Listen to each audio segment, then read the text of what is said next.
Bienvenue sur les rares livres. Aujourd'hui, nous vous présentons L'inconscient spirituel de Léon Denis, un résumé exclusif, présenté par les rares livres. Introduction. Qui était Léon Denis? On le surnomme souvent le successeur d'Allan Kardec, le grand codificateur du spiritisme, et cela est vrai en un sens. Mais il était bien plus que cela. Léon Denis était un philosophe, un penseur, un guide qui a dédié sa vie à l'étude des mystères de l'âme. À la fin du XIXe et au début du XXe siècle, son époque était un carrefour fascinant. C'était un moment où le matérialisme, avec ses découvertes scientifiques triomphantes, s'efforçait de tout expliquer par la matière, les atomes et les équations. On pensait que l'esprit n'était qu'un simple produit du cerveau, une illusion. Et pourtant, en même temps, la philosophie et la spiritualité s'élevaient pour affirmer qu'il y avait quelque chose de plus. C'était un temps de doute et de révélation, de conflit entre la science et la conscience. C'est dans ce contexte effervescent que Léon Denis a eu le courage de nous rappeler qu'il y a en nous quelque chose qui échappe à toute mesure, à toute analyse. Il a osé nous dire que nous ne sommes pas que chair et os, que nous ne sommes pas que pensées éphémères. Nous sommes aussi une conscience, une étincelle de lumière qui transcende le temps et l'espace. La mission de son livre est de nous aider à comprendre le rôle de l'inconscient dans notre vie spirituelle. Il ne s'agit pas de l'inconscient de nos peurs, de nos désirs cachés ou de nos traumatismes, mais d'une dimension beaucoup plus vaste, beaucoup plus profonde. Pour moi, le concept d'inconscient spirituel est comme une immense bibliothèque oubliée au fond de notre âme. Nous passons nos journées dans le hall d'entrée, absorbés par le tumulte du quotidien, sans jamais oser ouvrir la porte de cette bibliothèque. Et pourtant, derrière cette porte, il y a des milliers de livres, des milliers de vies, des milliers d'expériences. Il y a le souvenir de nos joies, de nos peines, de nos erreurs, de nos triomphes. Il y a le souvenir de tout ce que nous avons appris, de tout ce que nous avons aimé, de tout ce que nous avons été. C'est le sanctuaire de notre être, c'est l'héritage de toutes nos existences passées. C'est le lieu où se trouvent nos intuitions les plus profondes, notre sagesse innée, notre connexion avec l'univers et le divin. La sagesse de Léon Denis est d'une grande douceur. Il ne nous force pas à croire. Il nous invite à explorer, à ressentir, à nous souvenir. Il nous donne les clés de cette bibliothèque, mais c'est à nous de trouver le courage d'ouvrir la porte. C'est un voyage qui ne peut se faire que seul, mais c'est un voyage qui nous ramène à la maison, à notre véritable identité. Alors, si vous êtes prêts à explorer avec nous les mystères de l'âme, si vous êtes prêts à vous souvenir de qui vous êtes vraiment, si vous êtes prêt à ouvrir la porte de votre propre conscience, alors suivez-nous dans ce voyage. Pour ne rien manquer de cette exploration, et pour que nous puissions continuer à faire revivre la sagesse oubliée, je vous invite à rejoindre notre communauté. C'est ici, sur la chaîne Les Rares Livres, que nous continuons notre quête de vérité. Chapitre 1. Définition de l'inconscient spirituel. Nous avons ouvert la porte du voyage. Il est temps d'aller plus loin, de plonger dans le cœur même de l'œuvre de Léon Denis. Pour vraiment comprendre ce livre, nous devons d'abord nous immerger dans le concept qui en est le pilier central, l'inconscient spirituel. C'est une notion si profonde qu'elle change notre perception de nous-mêmes et de notre place dans l'univers. Pour la majorité des gens, le mot « inconscient » est synonyme des théories de Freud, l'inconscient psychologique. C'est le royaume des désirs refoulés, des traumatismes oubliés, des peurs qui se cachent dans les ombres de notre esprit. C'est une sorte de grenier sombre et poussiéreux, où l'on entasse tout ce que notre esprit conscient refuse de voir. Un lieu de chaos, de conflits intérieurs, de pulsions que nous avons appris à réprimer. Un lieu qui nous influence sans que nous le sachions, mais qui est souvent la source de nos angoisses et de nos névroses. C'est un inconscient réactif, une extension de notre ego. Il est lié à notre vie présente, à notre enfance, à nos expériences personnelles. C'est un espace de souffrance, de manque et de désir. Mais l'inconscient dont nous parle Léon Denis est d'une nature radicalement différente. Il n'est pas un grenier poussiéreux, mais un sanctuaire. Il n'est pas un royaume de désirs enfouis, mais un océan de sagesse. Il n'est pas une extension de notre ego, mais l'essence même de ce que nous sommes. L'inconscient spirituel, c'est la mémoire de notre âme. C'est le grand réservoir de toutes nos expériences passées. Imaginez non pas un grenier sombre, mais une immense bibliothèque de lumière. Une bibliothèque où chaque rayon est une vie que nous avons vécue, chaque livre une leçon que nous avons apprise, chaque page une émotion que nous avons ressentie. Cette bibliothèque, c'est notre inconscient spirituel, elle est en nous, accessible à tout moment si seulement nous savions comment y accéder. Cette mémoire de l'âme est ce qui nous rend uniques.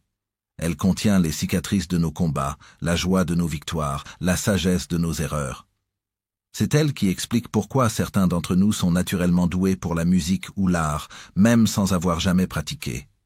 C'est elle qui explique pourquoi nous avons des affinités inexplicables avec certains lieux ou certaines personnes que nous n'avons jamais rencontrées auparavant. C'est la voix de notre âme qui nous parle. Et comment cette voix s'exprime-t-elle? Elle ne s'exprime pas à travers des mots, mais à travers des symboles. Elle s'exprime à travers nos intuitions, nos rêves et nos élans créateurs. Nos intuitions ne sont pas de simples pressentiments. Ce sont des messages codés de notre inconscient spirituel. C'est notre âme qui nous guide, qui nous murmure la bonne direction à prendre quand notre esprit rationnel est perdu. Nos rêves ne sont pas seulement le fruit de notre subconscient.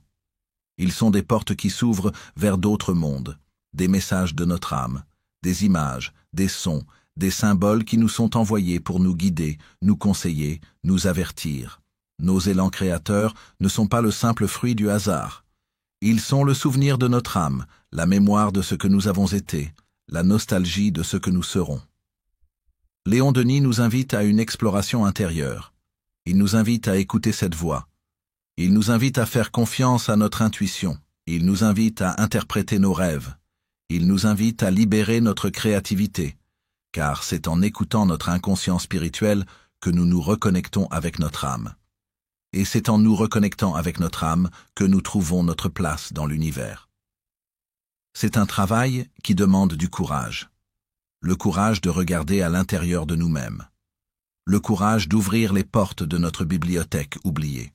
Le courage de faire face aux souvenirs de nos vies passées, aux joies comme aux peines. Mais c'est un travail qui nous offre le plus grand des trésors, la connaissance de soi. Et la connaissance de soi est le premier pas vers la sagesse. C'est le premier pas vers la liberté. Et c'est le premier pas vers la lumière. Chapitre 2. L'âme et la survie après la mort. La question de la survie de l'âme après la mort est peut-être la plus grande de toutes, le mystère le plus ancien qui hante l'humanité. C'est la question qui donne un sens à nos peurs, à nos espoirs, à notre amour. Nous ne sommes pas des machines qui s'éteignent. Nous sommes une conscience qui perdure. Léon Denis s'attaque à ce mystère de front, et il ne le fait pas avec la foi aveugle, mais avec une logique profonde et des observations qu'il juge irréfutables. À son époque, comme à la nôtre, le matérialisme régnait en maître. La science, dans toute sa splendeur, proclamait que l'esprit n'était qu'un sous-produit du cerveau, une simple activité biochimique.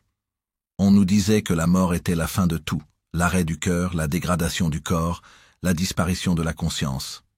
Mais Denis a osé regarder au-delà de cette vision réductrice. Il a cherché les preuves que l'âme existait au-delà de sa prison de chair.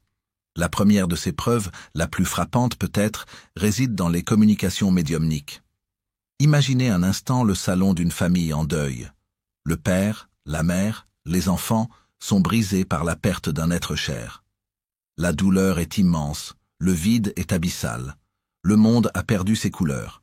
Puis, dans un silence solennel, un médium se concentre. L'atmosphère change. Des messages commencent à arriver. Mais ce ne sont pas de vagues généralités. Ce sont des détails précis, des souvenirs intimes, des surnoms secrets, des moments partagés que seul le défunt et ses proches pouvaient connaître. Des détails qui sont des preuves irréfutables. Léon Denis a consacré une grande partie de sa vie à observer ces phénomènes. Il a vu des messages arriver de l'au-delà, des messages d'amour et de sagesse qui prouvent la survie de la conscience. Il a vu la main d'un être cher se matérialiser, une photo se faire une place dans un monde où elle n'avait rien à faire. Il a vu le visage d'un ami disparu apparaître dans un rayon de lumière. Pour lui, ce n'étaient pas des tours de magie, mais des manifestations claires que l'âme existe. Ce ne sont pas des illusions, mais des messages qui nous viennent d'un autre plan. Pour un matérialiste, ces phénomènes sont le fruit du hasard, de la fraude ou d'une hallucination collective. Mais pour Denis, ce sont des preuves scientifiques, au même titre que la gravité ou l'électricité. Pour lui, l'âme est une force de la nature, une énergie qui ne meurt jamais. Le corps est un véhicule, un vêtement que l'âme porte pendant un certain temps. Et quand ce vêtement est usé, l'âme continue son voyage. Mais les communications médiumniques ne sont pas les seules preuves de la survie de l'âme. Il y a aussi les phénomènes inexpliqués que la science matérielle n'a pas encore réussi à expliquer. Pensez à la télépathie, à la prémonition, à la télékinésie. Nous avons tous vécu un moment où nous avons pensé à une personne et que cette personne nous a appelés quelques secondes après. Nous avons tous eu un mauvais pressentiment qui s'est avéré être un avertissement de danger. La science n'a pas encore pu donner une explication satisfaisante à ces phénomènes. Mais pour Léon Denis, c'est l'âme qui s'exprime. C'est le lien télépathique entre les âmes qui permet à deux personnes de communiquer à distance. C'est l'âme qui reçoit des avertissements de l'au-delà. La plus grande des preuves, pour Léon Denis, réside dans l'expérience de la mort imminente. Ces moments où l'âme quitte le corps pendant un court instant pour le réintégrer ensuite. Des millions de personnes à travers le monde ont vécu cette expérience et leurs témoignages sont étonnamment similaires. Ils décrivent un sentiment de paix, de calme, un sentiment d'amour inconditionnel. Ils décrivent un tunnel de lumière et au bout du tunnel, la rencontre avec des êtres de lumière, des anges, des guides spirituels. Ils voient leur vie défiler devant eux, comme un film. Ils se rendent compte que ce qui compte vraiment n'est pas ce qu'ils ont fait, mais qui ils sont. Pour Denis, ces expériences ne sont pas des hallucinations du cerveau. Ce sont des preuves irréfutables que l'âme quitte le corps au moment de la mort et qu'elle continue à exister après. Le plus grand argument de Léon Denis, et peut-être le plus puissant, est l'inconscient spirituel lui-même. C'est lui qui nous dit que l'âme existe au-delà du corps. Si notre inconscient est la mémoire de notre âme, comme nous l'avons vu dans le chapitre précédent, alors il est la preuve de nos vies passées. Et si nous avons déjà vécu d'autres vies, alors il n'y a pas de raison que notre vie actuelle soit la dernière. Le corps est une enveloppe. L'âme est éternelle. L'inconscient spirituel est le gardien de cette vérité. Nous avons donc la preuve, selon Léon Denis, que l'âme survit à la mort. Mais il ne s'agit pas de la fin de notre voyage. Ce n'est que le début d'une nouvelle phase, d'une nouvelle existence. Car l'âme ne meurt pas, elle continue son évolution. Nous avons établi avec Léon Denis que l'âme survit à la mort. Mais la question cruciale demeure, qu'est-ce que cette survie? Ce n'est pas une simple continuation de l'existence, un état de stase figé dans le temps. C'est une progression, une évolution, une continuité de la vie. Pour le spiritisme, la mort n'est pas un point final, mais un simple trait d'union entre deux chapitres de l'éternel voyage de l'âme. C'est la transition de l'état de chrysalide à celui de papillon, une transformation qui libère l'être pour qu'il puisse voler vers de nouveaux horizons. La continuité de la vie après la mort, selon Léon Denis, est un processus logique et ordonné. L'âme ne se perd pas dans le chaos, elle ne s'éteint pas. Elle quitte simplement le corps, son véhicule physique, et continue son existence sur un autre plan vibratoire. Imaginez que vous êtes une conscience enfermée dans une maison. Vous êtes habitué à voir le monde à travers les fenêtres de cette maison. Puis, un jour, la maison s'écroule. Vous n'êtes pas détruit, vous êtes libéré.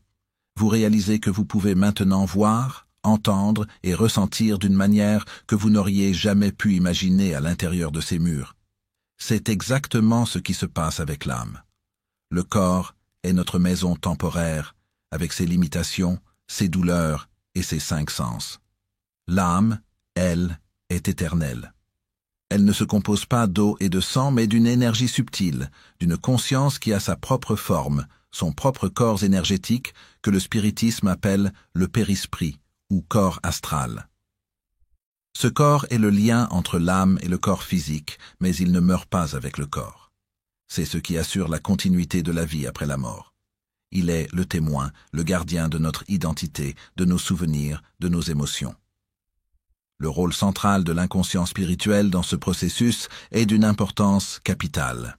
L'inconscient spirituel, comme nous l'avons vu, est la mémoire de l'âme.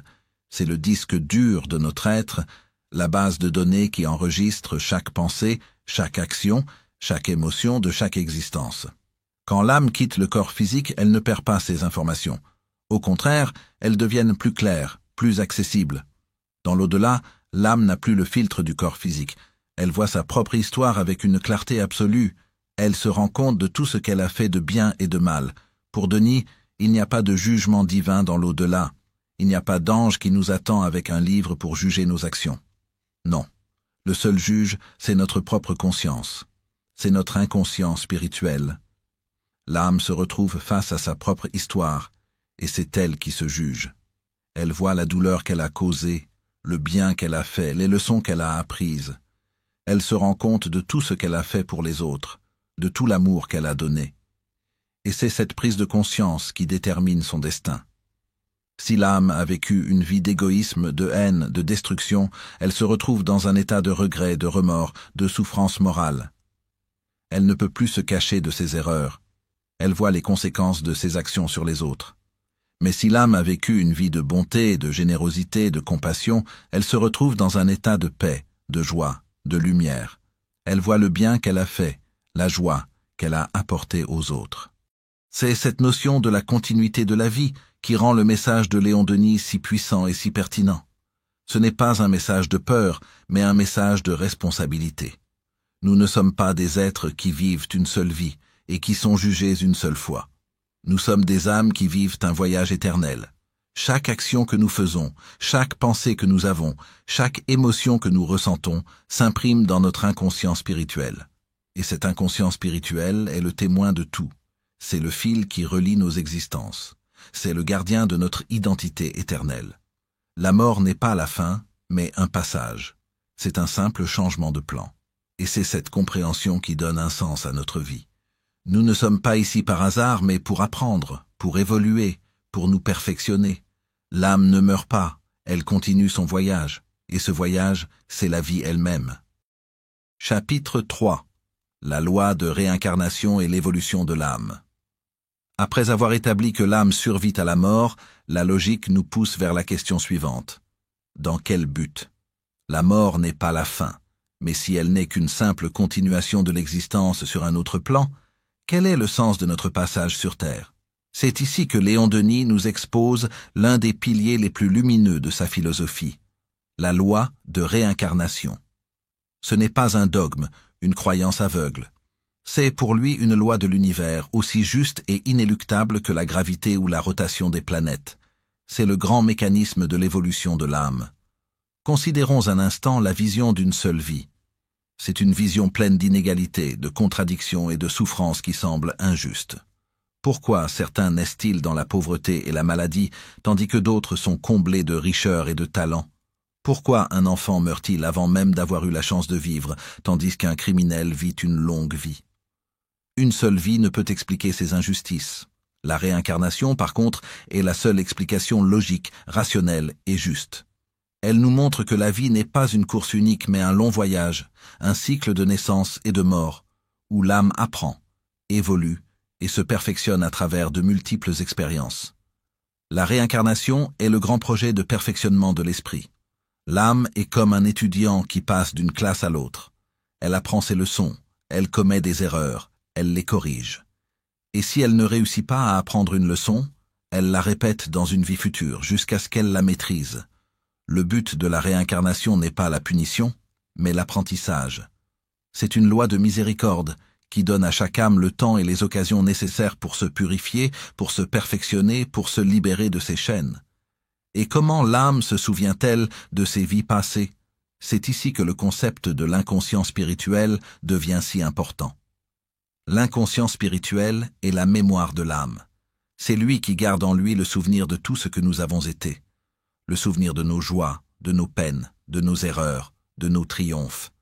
C'est comme une immense bibliothèque, dont nous avons les clés mais que nous n'osons pas ouvrir. Ou peut-être que nous l'avons oublié. Mais même si nous avons oublié le chemin de la bibliothèque, les livres sont toujours là, et ils influencent notre vie. C'est l'inconscient spirituel qui nous donne le sentiment inexplicable de déjà-vu.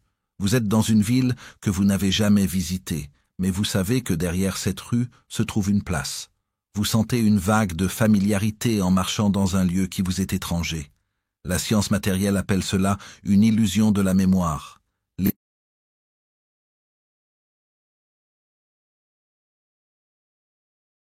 De même, nos peurs inexplicables, nos phobies irrationnelles, sont souvent des souvenirs de notre inconscient spirituel. Si vous avez une peur panique des hauteurs, il est possible que vous soyez mort d'une chute dans une vie passée. Si vous avez une peur irrationnelle de l'eau, il est possible que vous vous soyez noyé dans une autre existence. Ces peurs ne sont pas le fruit du hasard. Ce sont des signaux d'alarme de notre âme, des traces de notre histoire, qui nous avertissent des dangers passés. Mais l'inconscient spirituel ne contient pas seulement nos peurs, il contient aussi nos talents et nos passions. C'est lui qui explique les enfants prodiges. Le jeune Mozart qui compose des symphonies à 5 ans n'est pas un génie tombé du ciel. C'est une âme qui a passé des centaines de vies à perfectionner son art, et qui s'est réincarnée avec le souvenir de son talent dans son inconscient spirituel. De même, la passion que nous avons pour un art, une science, un métier, n'est pas le fruit du hasard. C'est une passion qui s'est développée au fil de nos existences et que notre âme a gardée en mémoire. C'est en comprenant cette loi de réincarnation que nous pouvons donner un sens à notre vie. Nous ne sommes pas ici par hasard, mais pour apprendre, pour évoluer, pour nous perfectionner. Chaque vie est une nouvelle opportunité de grandir, de se purifier, de se rapprocher de la perfection spirituelle. Le but de notre voyage n'est pas d'atteindre le ciel, mais de le trouver en nous. C'est le grand projet de l'âme, le grand voyage de la conscience, le grand mystère de la vie. Nous avons parlé de la réincarnation comme une grande loi universelle, le mécanisme qui permet à l'âme de revenir sur Terre pour continuer son évolution. Mais la grande question est, comment cette loi nous influence-t-elle au plus profond de notre être? Comment le passé que nous avons oublié continue-t-il à nous modeler? C'est une question cruciale à laquelle Léon Denis répond de manière profonde et inspirante. Il nous montre que les souvenirs enfouis de notre inconscient spirituel ne sont pas de simples fantômes du passé. Ils sont la force vive qui façonne notre caractère, nos choix et notre destin. Imaginez l'âme comme un artisan qui revient à son atelier pour continuer son œuvre. L'atelier est notre monde et l'œuvre est notre propre perfectionnement. L'artisan ne se souvient pas de tout ce qu'il a fait hier, mais ses mains, son corps et son esprit gardent en eux la mémoire de ses gestes passés. De même, notre âme, en revenant dans un nouveau corps, ne se souvient pas consciemment de ses vies précédentes. Mais ces vies passées ont laissé une empreinte indélébile dans notre inconscient spirituel. Ce sont ces empreintes qui se manifestent dans nos dispositions naturelles, nos passions, nos peurs inexplicables et nos choix de vie qui, parfois, nous semblent irrationnels. Par exemple, avez-vous déjà rencontré quelqu'un qui a une affinité inexplicable avec une culture qui ne lui appartient pas? Une personne qui parle une langue sans l'avoir jamais apprise? Ou qui est passionnée par l'histoire d'une civilisation lointaine? Ce n'est pas le fruit du hasard. C'est l'écho d'une vie antérieure, un fragment de mémoire qui remonte à la surface de la conscience. C'est l'inconscient spirituel qui murmure, qui se souvient, qui essaie de nous guider vers un chemin que nous avons déjà parcouru. De même, nos qualités et nos défauts ne sont pas apparus par magie. Ils sont le résultat de notre travail sur nous-mêmes au fil des siècles. Si vous êtes une personne naturellement généreuse, compatissante et empathique, c'est que votre âme a travaillé dur pour développer ces qualités dans d'autres existences. Si, au contraire, vous avez du mal à contrôler votre colère ou si vous êtes facilement envahi par la jalousie, c'est que ce sont les défauts sur lesquels votre âme doit encore travailler. Le message de Léon Denis est à la fois humble et grandiose. Nous ne sommes pas des êtres parfaits, mais nous avons un potentiel infini de perfectionnement. Et c'est là que nous arrivons au but de la réincarnation. Perfectionner l'esprit. La vie n'est pas une simple épreuve, c'est une école. Chaque existence est une nouvelle classe, une nouvelle leçon à apprendre, un nouvel examen à passer.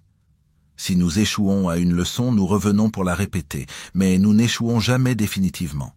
Nous avons un temps infini, un nombre infini de vies pour atteindre la perfection spirituelle. C'est une vision pleine d'espoir et de miséricorde. Imaginez l'âme comme un diamant brut. Au fil des existences, nous polissons ce diamant. Chaque erreur que nous faisons est une imperfection que nous devons corriger. Chaque acte de bonté, de compassion, d'amour est un coup de marteau qui nous rapproche de la perfection. Et c'est en cela que réside la grande loi de cause à effet, le karma.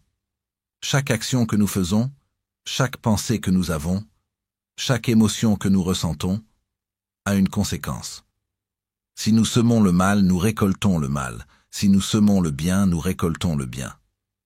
Mais ce n'est pas une punition divine, c'est une loi de la nature. C'est notre propre conscience, notre propre inconscience spirituelle qui nous juge. Et c'est cette prise de conscience qui nous donne l'impulsion de nous améliorer. Le but final n'est pas de vivre pour l'éternité dans un corps physique. Le but est de se libérer du cycle de la réincarnation, d'atteindre un tel degré de pureté, de sagesse, d'amour, que l'âme n'a plus besoin de revenir sur terre. L'âme est alors libérée, elle peut continuer son évolution sur des plans supérieurs de l'existence. Pour Léon Denis, c'est la destinée finale de l'humanité. Nous sommes tous appelés à devenir des êtres de lumière, à atteindre un tel degré de perfection spirituelle que nous pouvons enfin nous libérer de notre cycle de réincarnation. C'est un long voyage. C'est un travail qui demande du courage, de la patience, de l'amour, mais c'est un voyage qui en vaut la peine. Car au bout du chemin, la lumière nous attend. Chapitre 4. Le rôle des rêves, intuitions et pressentiments. Après avoir établi que l'inconscient spirituel est la mémoire de notre âme, il est essentiel de comprendre comment cette mémoire s'exprime. Car elle ne se manifeste pas à travers une voix qui nous parle directement dans notre tête, mais à travers un langage plus subtil, une langue que nous avons tous possédée et que nous sommes en train de réapprendre. Léon Denis nous invite à écouter les murmures de l'âme, à travers nos rêves, nos intuitions et nos pressentiments. Pensez à l'intuition. Nous avons tous vécu ce moment où une idée nous traverse l'esprit sans raison apparente. Un sentiment soudain, une certitude silencieuse, une impression fugace qui nous dit de prendre un chemin différent, de ne pas faire confiance à une personne ou d'accepter une offre. On appelle cela un pressentiment, une intuition. Mais en réalité, c'est la voix de notre inconscient spirituel. C'est le résultat d'une alchimie complexe, où la sagesse de nos vies passées est synthétisée en un instant de pure connaissance. C'est comme un ordinateur qui, en un éclair, analyse des millions de données accumulées pour nous donner la réponse la plus juste. C'est notre âme qui nous guide, qui nous murmure la bonne direction à prendre quand notre esprit rationnel est perdu. Imaginez une femme d'affaires qui est sur le point de signer un contrat qui semble parfait. Tous les chiffres sont bons, les clauses sont claires, les partenaires sont respectés. Et pourtant, au moment de signer, une vague de malaise la submerge. Une sensation de froid dans la poitrine, un doute lancinant, un nom qui résonne en elle sans qu'elle puisse l'expliquer. Elle décide de faire confiance à ce sentiment, de ne pas signer. Plus tard, elle apprendra que l'entreprise était impliquée dans une affaire de fraude. D'où venait cette intuition? D'où venait cette voix? Léon Denis dirait que c'est le signal de son inconscient spirituel, qui a reconnu les schémas de l'échec et de la malhonnêteté, des schémas qu'elle a déjà vécus dans d'autres existences. L'intuition, ce n'est pas une magie, c'est l'intelligence de l'âme. C'est la sagesse accumulée qui nous alerte, nous guide, nous protège. C'est la somme de nos expériences passées qui s'exprime dans l'instant présent. Nous vivons dans un monde qui valorise la logique, la raison, les faits. Mais le spiritisme, par la voix de Denis, nous rappelle que l'âme a sa propre raison, une raison qui transcende le temps. Il nous invite à faire confiance à cette voix, à la cultiver, à la considérer comme notre plus grand guide. Et puis, il y a les rêves. Nous pensons souvent que les rêves ne sont que des images chaotiques produites par notre cerveau en sommeil. Mais Léon Denis nous enseigne que le rêve est le théâtre de l'âme, l'espace où notre inconscient spirituel s'exprime librement. Pendant que notre conscience est endormie, l'âme s'élève, explore, se souvient. Les rêves sont des messages, des symboles, des avertissements et des souvenirs de notre âme. Certains rêves sont symboliques. Ils utilisent un langage que nous devons apprendre à interpréter. Rêver d'une rivière qui coule peut symboliser l'écoulement de la vie. Rêver d'un serpent peut symboliser une transformation. Rêver d'une maison peut symboliser notre propre psyché. Ces symboles sont universels. Ils sont le langage de l'âme. D'autres rêves sont des mémoires. Des rêves où nous nous retrouvons dans un lieu que nous n'avons jamais vu, mais qui nous est familier. où nous rencontrons des visages inconnus qui nous paraissent si chers. Ces rêves ne sont pas des inventions de notre cerveau. Ce sont des souvenirs de nos vies passées. C'est notre âme qui nous montre des fragments de notre histoire, pour que nous puissions comprendre qui nous sommes aujourd'hui. D'autres rêves encore sont des portes vers d'autres dimensions, où nous rencontrons des guides spirituels, des êtres de lumière qui nous offrent des conseils et des messages d'amour. Denis nous exhorte à ne pas ignorer nos rêves, il nous invite à les considérer comme de précieuses fenêtres vers notre âme, des invitations à explorer le vaste monde de notre inconscient spirituel. Et enfin, il y a les élans créateurs. L'art, la musique, la poésie ne sont pas de simples expressions de notre personnalité. Ils sont l'expression de notre âme. Quand un musicien entend une mélodie qui ne semble venir de nulle part, quand un écrivain se sent poussé à écrire une histoire qui semble se raconter d'elle-même, quand un peintre a une vision et doit la reproduire, c'est l'inconscient spirituel qui s'exprime. C'est l'âme qui se souvient. Le génie d'un artiste n'est pas un don qu'il reçoit. C'est un trésor qu'il a accumulé au fil de ses existences. C'est une mémoire de talent qui dort en lui et qui se réveille quand il est prêt. L'inconscient spirituel est la source de toute créativité. Il est le canal par lequel la sagesse et la beauté de l'univers se manifestent dans notre monde. Il est la preuve que nous ne sommes pas que de simples êtres humains, mais des âmes éternelles, en voyage à travers le temps et l'espace. Nous avons en nous un potentiel illimité, une sagesse infinie, une créativité sans bornes. Il suffit de se reconnecter à cette source, de faire confiance à notre intuition, d'écouter nos rêves et de libérer notre potentiel créatif. Léon Denis nous invite à une exploration intérieure. Il nous invite à écouter cette voix. Il nous invite à faire confiance à notre intuition. Il nous invite à interpréter nos rêves.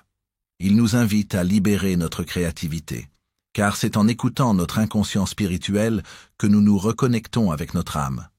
Et c'est en nous reconnectant avec notre âme que nous trouvons notre place dans l'univers. C'est un travail qui demande du courage, le courage de regarder à l'intérieur de nous-mêmes, le courage d'ouvrir les portes de notre bibliothèque oubliée, le courage de faire face aux souvenirs de nos vies passées, aux joies comme aux peines. Mais c'est un travail qui nous offre le plus grand des trésors, la connaissance de soi. Et la connaissance de soi est le premier pas vers la sagesse. C'est le premier pas vers la liberté. Et c'est le premier pas vers la lumière. L'inconscient spirituel a un langage propre, un langage qui s'exprime à travers les murmures de l'intuition et la richesse symbolique de nos rêves. Ces messages subtils sont les premières communications de notre âme avec notre conscience. Mais l'œuvre de Léon Denis nous enseigne que cette communication peut être encore plus directe. L'inconscient spirituel n'est pas seulement un réceptacle de nos souvenirs, il est aussi un pont, un canal qui peut nous relier à l'au-delà. C'est le lien profond entre l'inconscient et la médiumnité. La médiumnité est souvent perçue comme un pouvoir extraordinaire, une capacité surnaturelle que seuls quelques élus possèdent. Mais pour Léon Denis, il n'en est rien. La médiumnité est une faculté naturelle, une extension de l'inconscient spirituel que nous avons tous à des degrés divers. Elle est la capacité de l'inconscient de percevoir les vibrations, les pensées et les émotions des esprits désincarnés et de les traduire pour la conscience. Imaginez que l'inconscient spirituel est une radio. La plupart des gens ne sont accordés que sur la fréquence de la matière, celle du monde physique.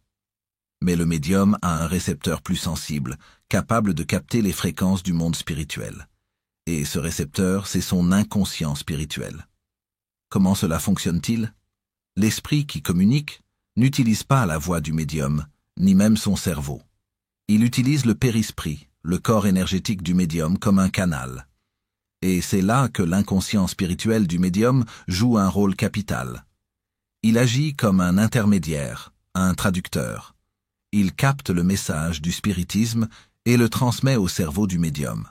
Le message peut être transmis sous forme d'images, clairvoyance, de sons, clairaudience, de sensations, psychométrie, ou même de mouvements, écriture automatique. Prenons l'exemple de la psychographie ou l'écriture automatique.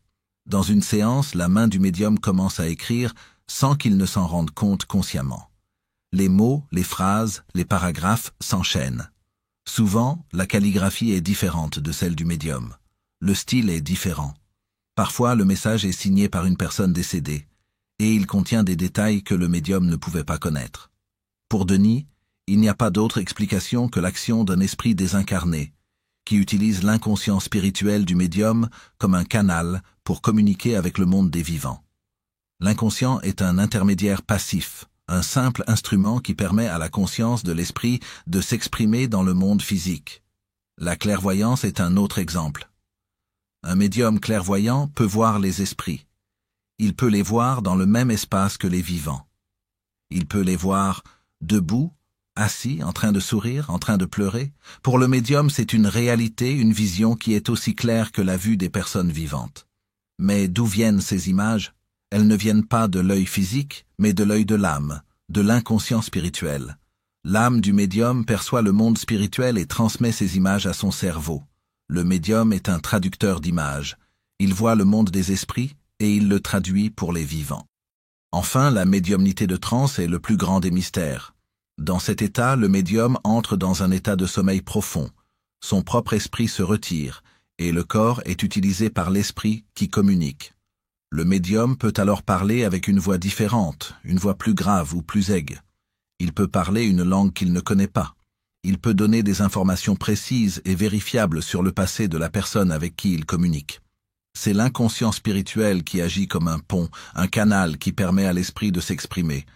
Mais la médiumnité n'est pas une science parfaite, c'est un processus complexe.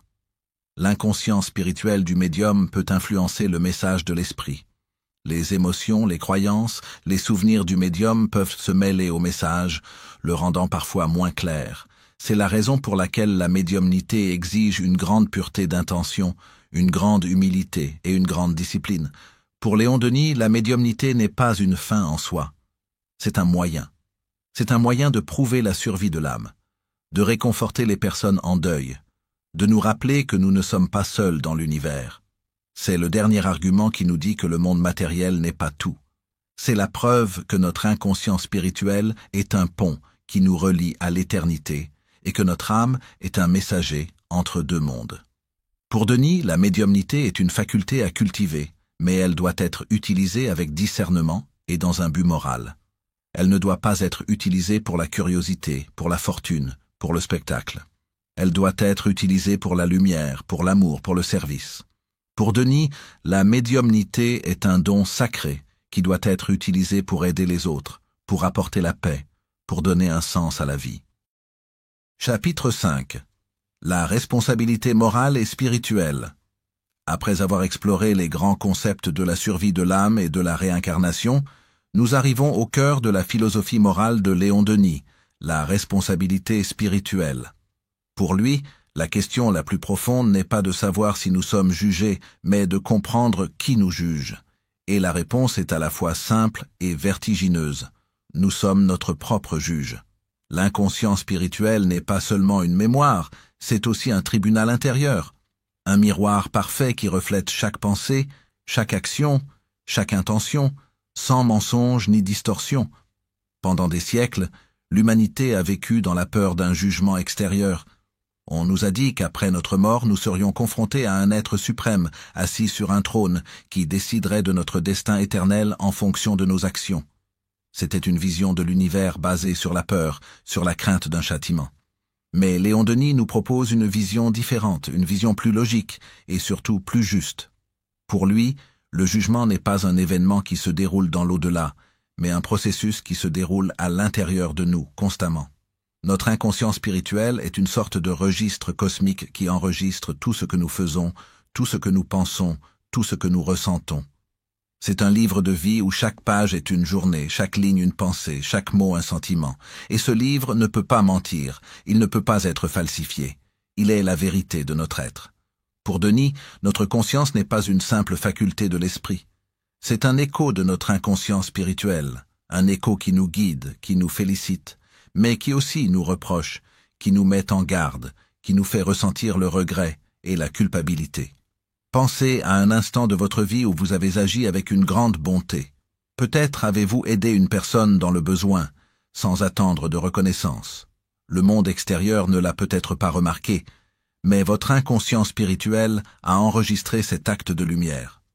Vous avez ressenti un sentiment de paix, de joie, de plénitude.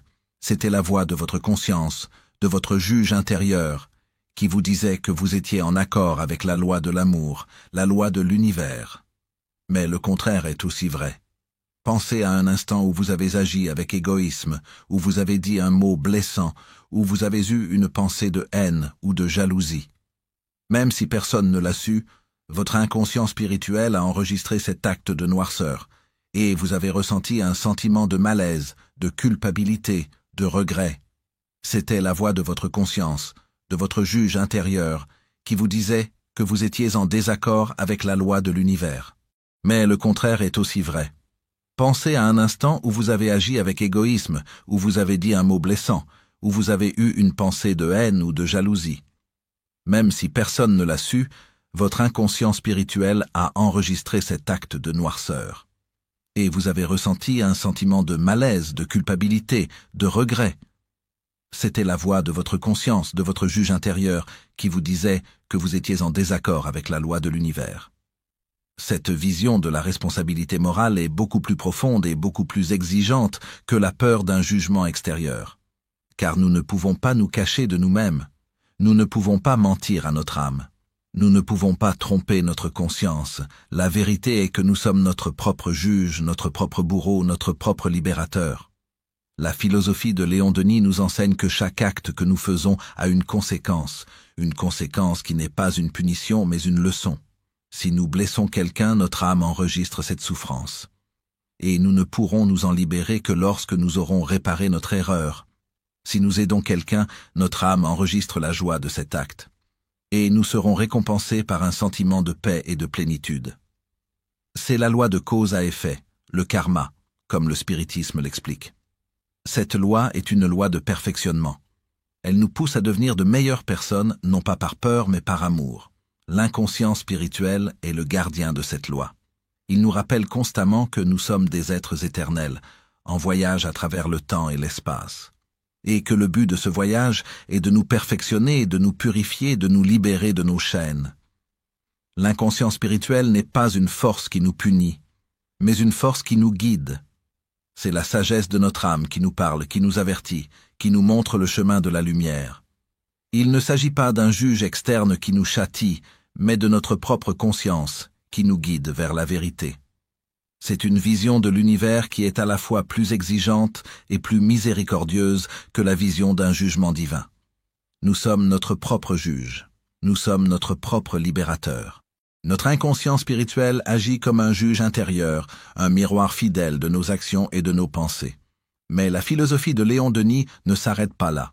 Elle nous montre que ces actes, ces pensées, ces émotions ne restent pas figés dans notre âme comme de simples souvenirs.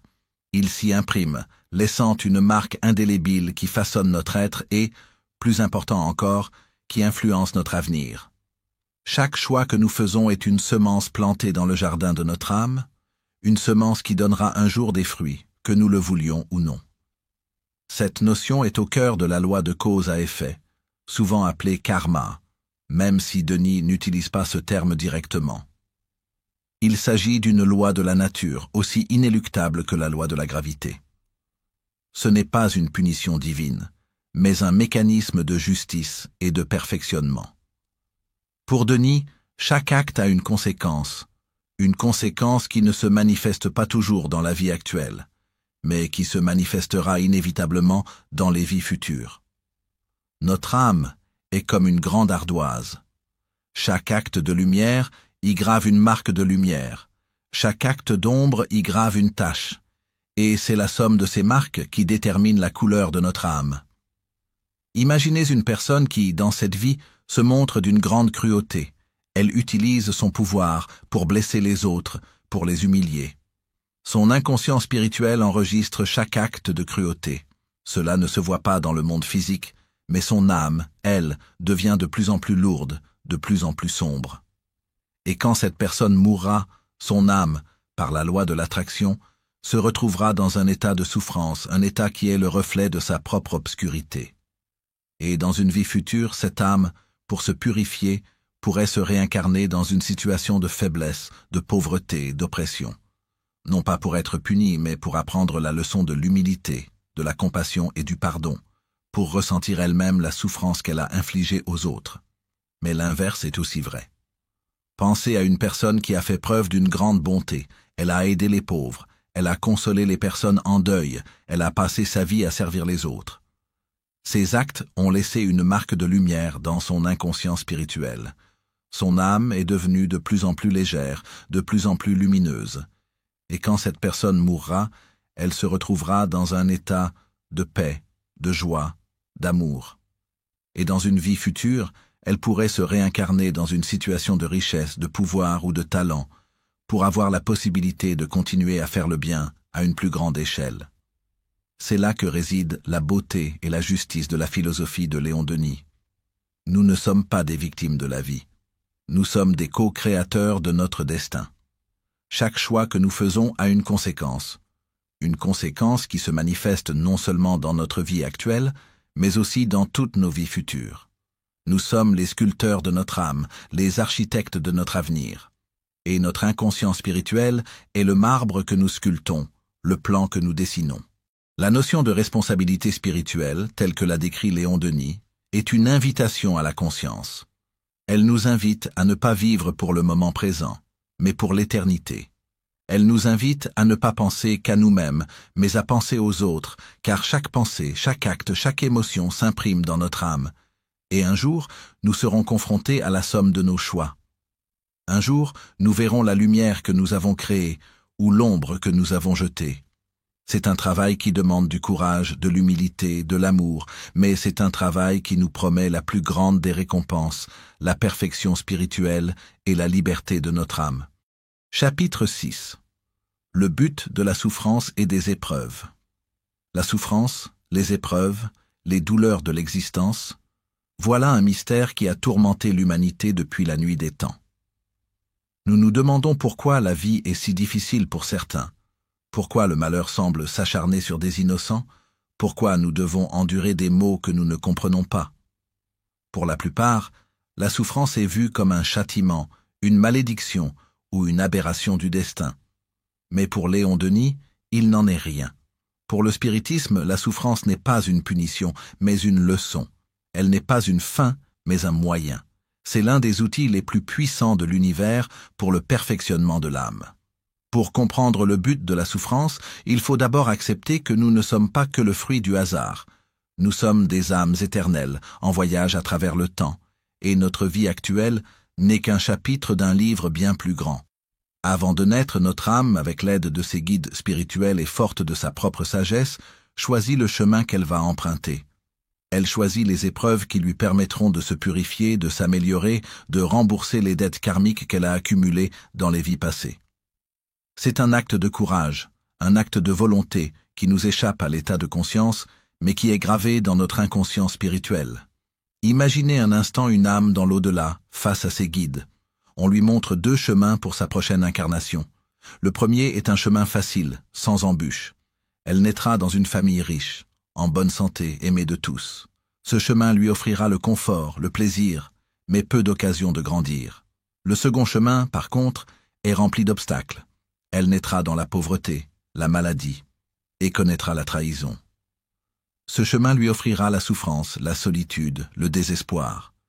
Mais il lui offrira aussi la possibilité de développer la patience, l'humilité, le pardon et la compassion. C'est là que l'inconscient spirituel entre en jeu. Notre âme, dans sa grande sagesse, ne choisit pas le chemin du confort, elle choisit le chemin de l'épreuve.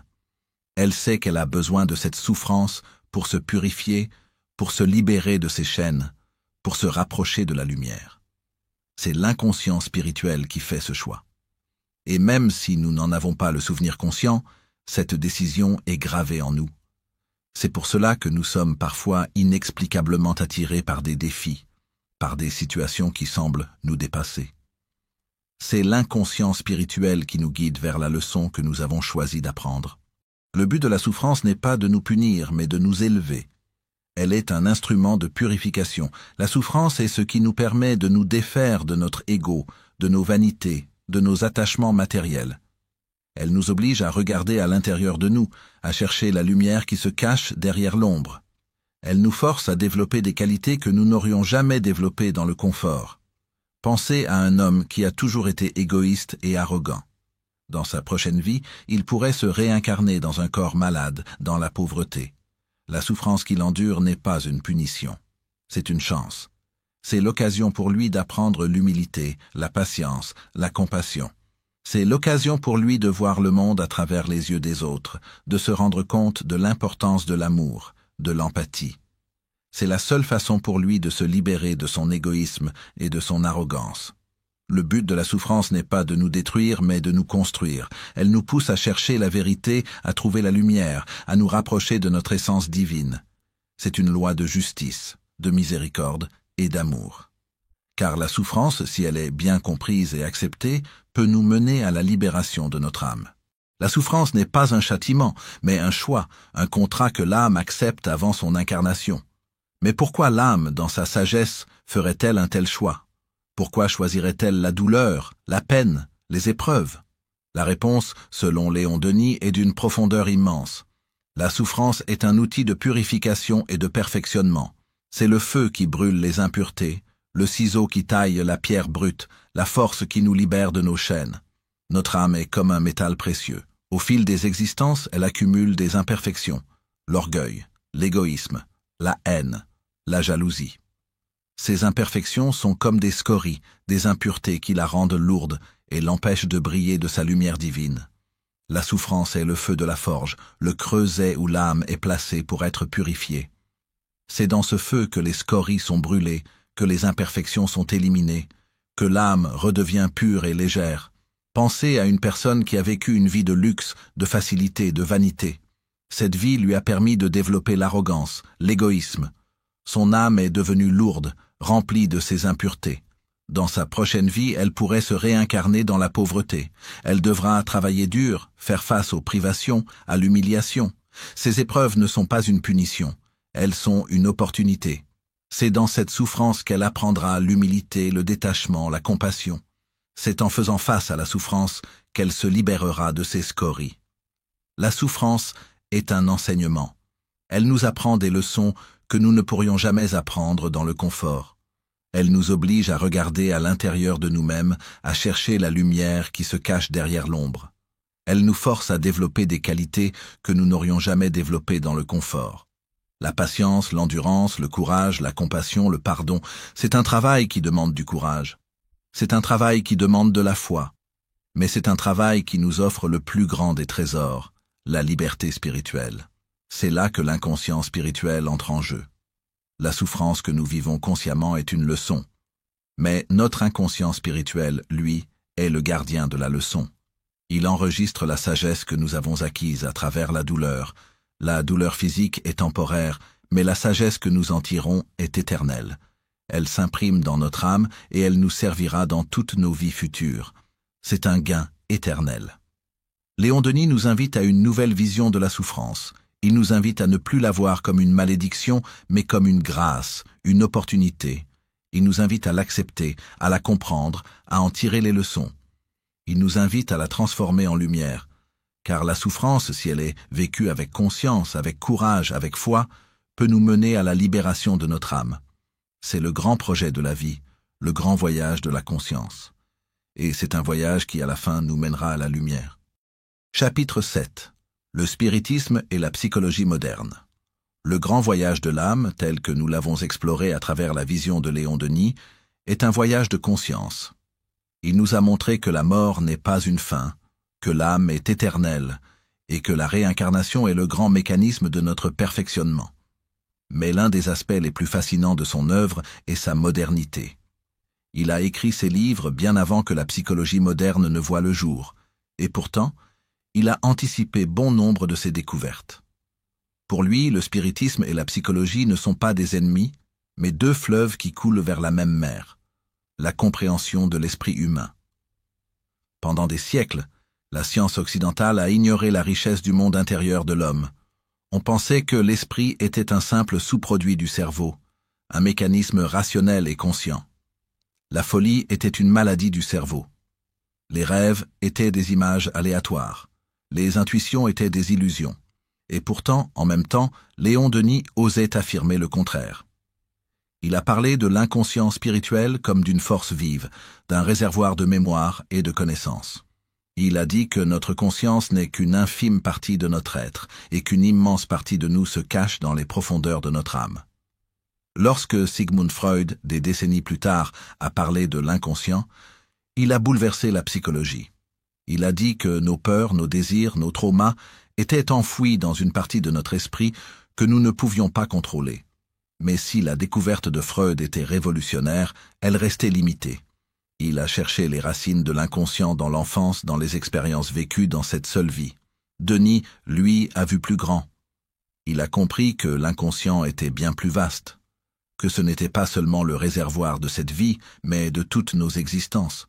C'est le grand lien entre la psychologie et le spiritisme. Prenons un exemple concret. La psychologie moderne a du mal à expliquer les phobies irrationnelles. La peur des hauteurs, la peur de l'eau, la peur des espaces clos.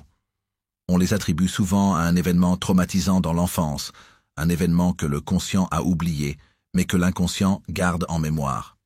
Mais que se passe-t-il si la personne n'a jamais eu de traumatisme? La psychologie n'a pas de réponse satisfaisante. Mais le spiritisme, par la voix de Denis, a une réponse. La phobie est le souvenir d'une vie antérieure, un souvenir gravé dans l'inconscient spirituel. La peur des hauteurs peut être le souvenir d'une chute mortelle. La peur de l'eau, d'une noyade. C'est l'âme qui se souvient, qui essaie de nous protéger, de nous avertir. C'est là que le spiritisme apporte une dimension supplémentaire à la psychologie. Il nous donne un but, un sens, une raison à nos peurs, à nos doutes, à nos souffrances. Il nous dit que nous ne sommes pas que le produit de notre enfance.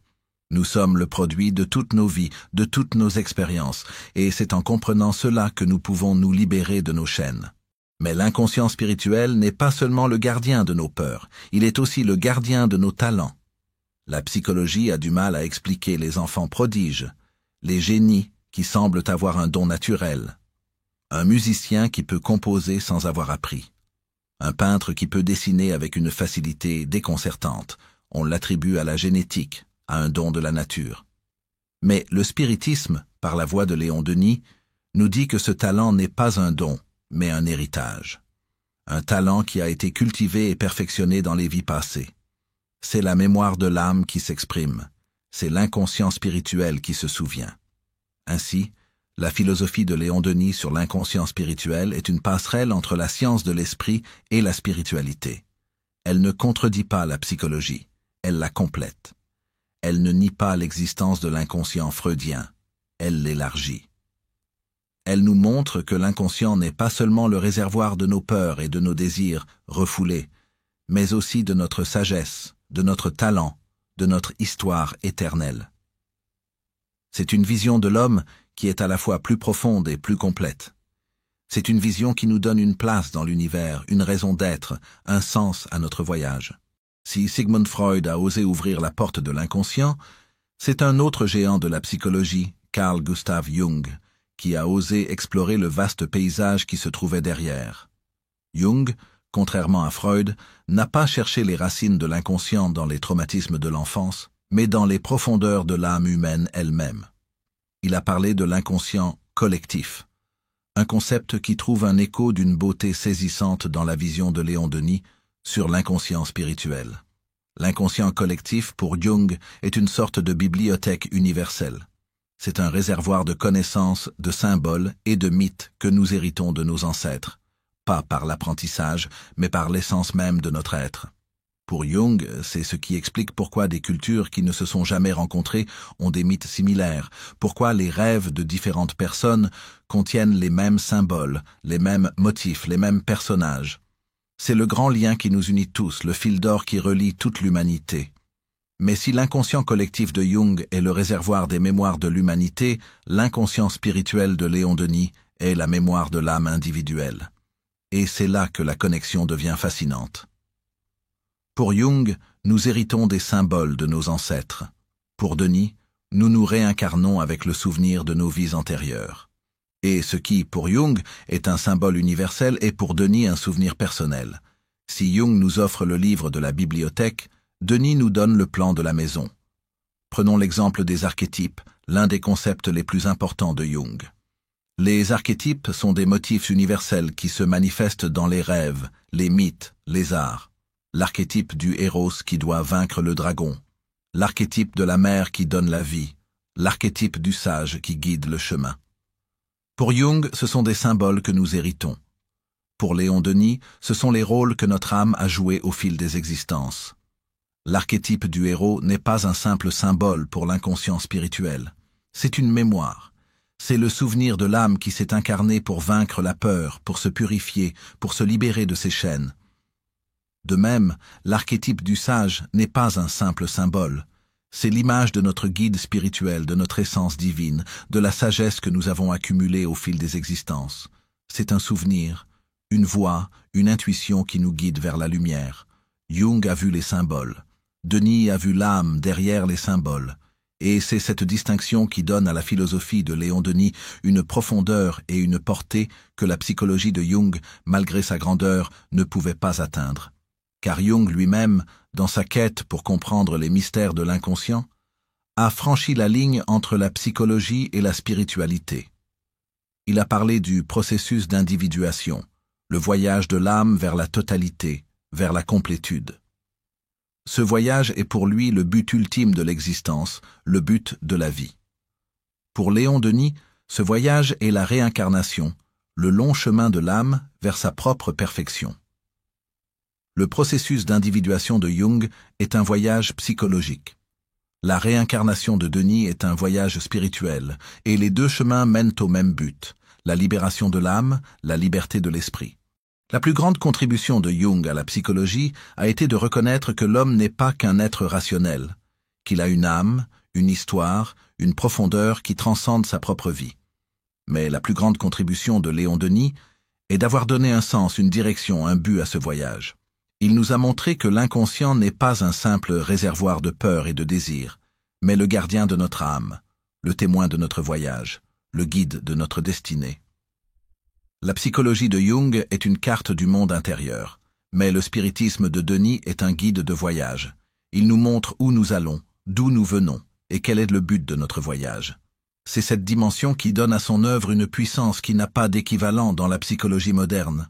C'est une invitation à un voyage au cœur de nous-mêmes, un voyage qui nous mènera à la connaissance de notre âme, à la compréhension de notre destin, et à la découverte de la lumière qui se cache en nous. Nous avons vu que la psychologie moderne et le spiritisme de Léon Denis partagent un terrain commun, explorant les profondeurs de l'inconscient de l'homme. Nous avons même vu que Jung, dans sa vision de l'inconscient collectif, s'est aventuré sur un territoire qui ressemblait étrangement à la carte que Denis avait déjà dessinée. Mais il reste une question essentielle. Si la psychologie peut explorer le labyrinthe de l'esprit, que peut le spiritisme lui apporter de plus? La réponse est d'une simplicité et d'une grandeur absolue. Il lui apporte la dimension spirituelle. La psychologie, dans son essence, est une science de l'esprit. Mais en cherchant la reconnaissance scientifique, elle a souvent abandonné les questions qui ne peuvent être mesurées, ni pesées, ni observées au microscope. Elle peut nous dire comment nous fonctionnons, mais elle a du mal à nous dire pourquoi. Elle peut nous aider à gérer la souffrance, mais elle a du mal à lui donner un sens. Elle peut nous aider à nous adapter au monde, mais elle a du mal à nous donner un but. C'est là que le spiritisme et la philosophie de Léon Denis entrent en jeu, comme un maître qui arrive pour expliquer le sens de la leçon. Pensez à la question de la souffrance. La psychologie peut nous aider à comprendre les mécanismes de la dépression, à gérer la douleur d'un deuil, à surmonter un traumatisme. Mais elle ne peut pas expliquer pourquoi cette souffrance existe, pourquoi elle est si injuste, si cruelle, si aléatoire. Elle ne peut pas donner un sens à la douleur. Le spiritisme, au contraire, donne un sens à la souffrance. Il nous dit que la souffrance n'est pas une punition, mais une leçon, une épreuve que l'âme a choisie pour se purifier et évoluer. Cette vision ne nie pas la douleur, elle la sublime. Elle nous permet de voir la souffrance non comme un fardeau, mais comme une opportunité. C'est une vision qui nous donne le courage de faire face à nos peines, de les accepter et de les transformer en lumière. C'est un don que la psychologie, dans sa quête d'objectivité, ne peut pas offrir. De même, la psychologie peut nous aider à comprendre la mémoire et le subconscient. Elle peut nous dire comment les souvenirs sont stockés dans le cerveau, comment ils influencent nos actions et nos émotions. Mais elle ne peut pas expliquer d'où vient la mémoire d'un génie, la peur d'une vie qui n'a jamais été vécue, la connexion inexplicable avec une personne que nous venons de rencontrer. Le spiritisme, lui, a une réponse simple et profonde. Ces mémoires ne sont pas le fruit du hasard, elles sont les souvenirs de nos vies passées. L'inconscient spirituel de Léon Denis offre donc à la psychologie un cadre plus large, une profondeur qui lui manquait. Il nous dit que nous ne sommes pas que le produit de notre cerveau et de notre histoire, mais que nous sommes des êtres éternels, en voyage à travers le temps. Il nous donne un sens à notre voyage, une raison d'être, un but à notre existence, et c'est en comprenant cela que nous pouvons nous libérer de nos peurs, de nos doutes, de nos souffrances. En définitive, la psychologie et le spiritisme de Léon Denis ne sont pas des ennemis, mais des alliés. La psychologie peut nous donner les outils pour comprendre les mécanismes de notre esprit. Le spiritisme peut nous donner la carte, la vision, le but. L'une nous aide à vivre, l'autre nous aide à grandir. L'une nous aide à comprendre notre esprit, l'autre nous aide à connaître notre âme. Et c'est en combinant les deux que nous pouvons atteindre la véritable sagesse, la véritable paix, la véritable liberté. Nous avons parcouru ensemble un chemin long et mystérieux, éclairé par la sagesse de Léon Denis. Nous avons exploré les profondeurs de l'âme, l'inconscient spirituel et les lois qui gouvernent notre existence. Ce n'est pas un voyage que l'on oublie. C'est un voyage qui, si nous sommes ouverts, nous change. C'est une quête de soi, une quête qui nous mène à la lumière. Tout a commencé par une simple question. Qui sommes-nous? La science nous dit que nous sommes des corps de matière, des esprits qui ne sont que le produit du cerveau. Le spiritisme de Léon Denis nous donne une autre réponse. Nous sommes avant tout des âmes, des êtres éternels, des étincelles de lumière divine, des fragments de l'univers qui voyagent à travers le temps et l'espace. Le corps, nous l'avons compris, n'est qu'un simple vêtement, un véhicule temporaire. Il est une maison que l'âme habite pour un temps avant de la quitter. Et la mort, nous l'avons compris, n'est pas une fin mais une transition, un simple passage d'un monde à l'autre. Le souvenir de cette vérité est gravé dans notre inconscient spirituel. Mais l'éternité de l'âme ne serait rien sans un but. Et ce but est la réincarnation. Ce n'est pas une punition, ni une récompense. C'est une loi de l'univers, aussi juste et inéluctable que la gravité. C'est l'école de l'âme. Nous nous réincarnons, vie après vie, pour apprendre les leçons que nous n'avons pas encore apprises, pour corriger les erreurs que nous avons faites, pour nous libérer des faiblesses que nous avons développées. Nous sommes des sculpteurs et chaque vie est un coup de marteau qui nous rapproche de la perfection. Et la mémoire de ce long travail est gardée précieusement dans notre inconscient spirituel. L'inconscient spirituel est le héros silencieux de notre histoire. Il est le gardien de notre mémoire. Il est le miroir dans lequel nous pouvons voir notre âme telle qu'elle est vraiment, avec toutes ses lumières et toutes ses ombres. Il est la source de nos intuitions, de nos rêves, de nos talents. Il est le juge qui nous pousse à faire le bien, à corriger nos erreurs, à nous purifier. Il est le pont qui nous relie aux autres âmes, aux autres mondes, aux autres vies. L'inconscient spirituel est la boussole de notre voyage. Il nous montre où nous allons, il nous rappelle d'où nous venons, et il nous aide à comprendre le but de notre existence. Il nous rappelle que nous ne sommes pas des êtres isolés, des êtres perdus, des êtres sans but. Nous sommes des âmes en voyage, des êtres en évolution, des êtres en quête de soi.